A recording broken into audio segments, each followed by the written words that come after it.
Halo, selamat siang. Apa kabar para project manager muda ya, atau calon project manager, atau siapa saja yang berminat menjadi project manager atau akan ditugaskan sebagai project manager. Oke, dalam video saya singkat kali ini, saya khusus membahas fungsi dan peran Anda sebagai project manager, tapi dalam proyek yang non konstruksi ya, dan juga bukan proyek IT software development. Saya tidak punya pengalaman di situ. Proyek konstruksi ya, kemudian capital project ya.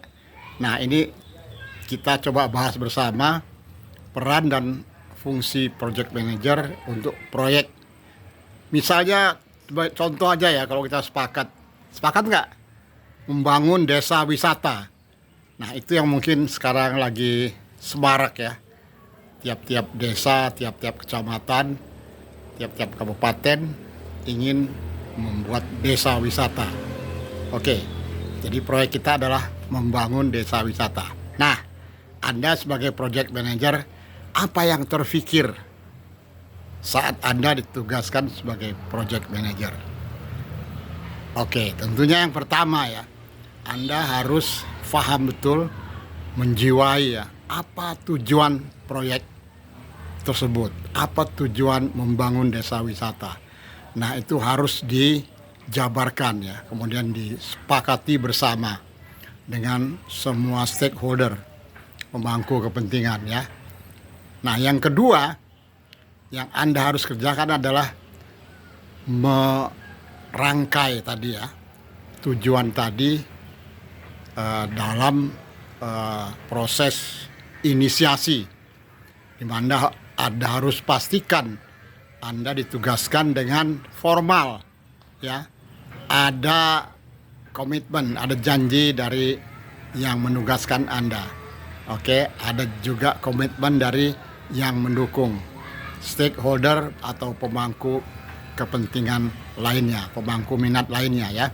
Oke, nah itu di tahap inisiasi namanya ya, proses inisiasi dari 5 proses project management yang baku. Itu yang pertama. Nah, yang kedua, Anda geser dari inisiasi itu, di mana Anda sudah punya otoritas resmi dalam selembar kertas, dan di situ dijelaskan tujuan dari proyek, kemudian juga dijelaskan kepentingan bisnis ya, bisnis need, kebutuhan bisnis dari mengapa membangun desa wisata. Oke, nah itu dijabarkan. Nah, kemudian digeser lagi ke sisi kanan, yaitu membuat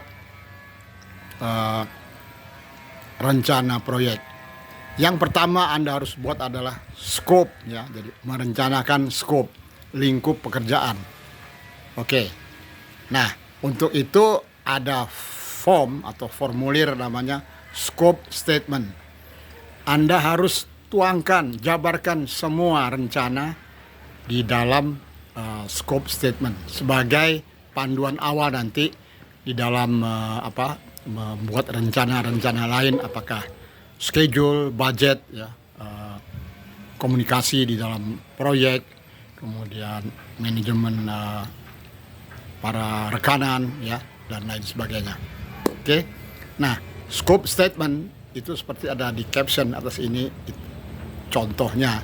Yang pertama, Anda harus menyatakan tujuan dari proyek tadi.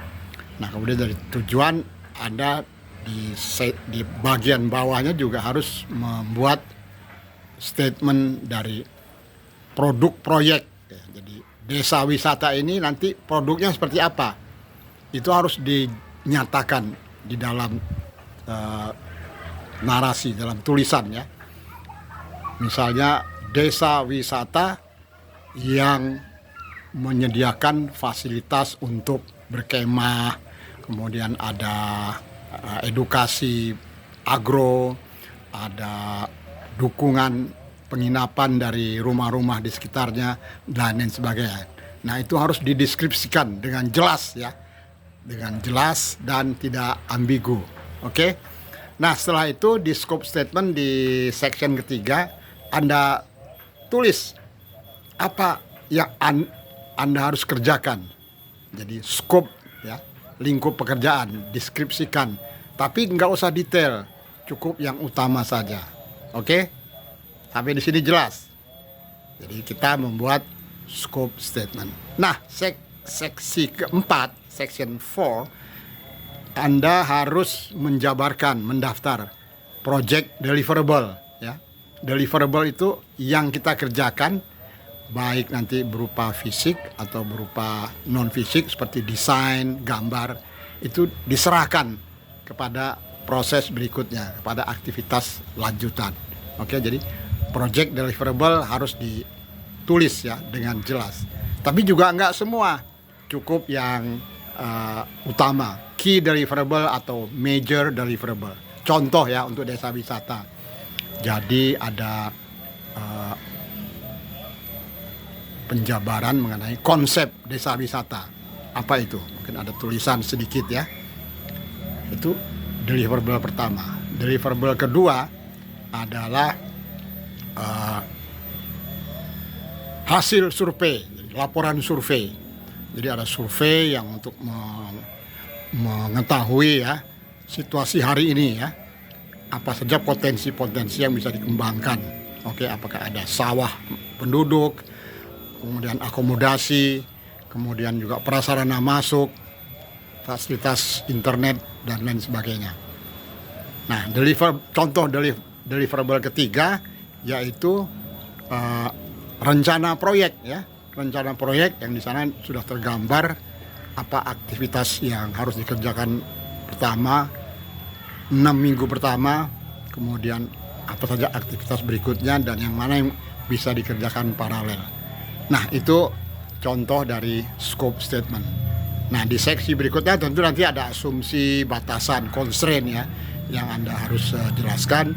Untuk scope statement ini nanti kalau lengkap menjadi panduan di dalam menyusun project plan atau rencana proyek berikutnya, seperti project schedule, cost budgeting, kemudian rencana mitigasi resiko, kemudian quality plan ya, rencana komunikasi, manajemen kontrak, manajemen stakeholder, manajemen resource, dan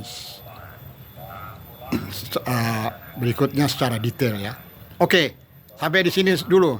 Nah, yang tadi kita bahas itu namanya scope management ya, scope management. Jadi itu satu dari 10